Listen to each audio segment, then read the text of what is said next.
মার্কিন পররাষ্ট্রমন্ত্রী Marco Rubio বলেন, ইরানের উস্কানিতে ইয়েমেনের হুথিরা লোহিত সাগরের জাহাজে হামলা চালাচ্ছে। আশা করি তারা এটা থামাবে।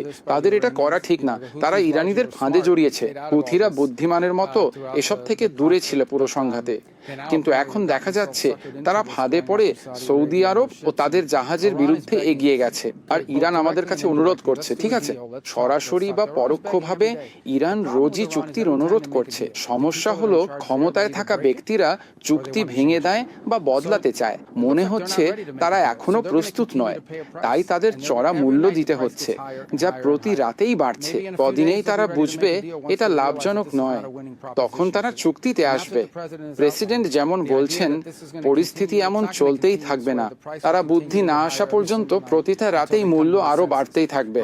তারা এখনো বুদ্ধি খাটায়নি, তাই প্রেসিডেন্ট মনে করেন এখন সাড়া দেওয়ার দরকার নেই, কারণ ইরান এখনো কোনো গ্রহণযোগ্য চুক্তি করতে প্রস্তুত নয়।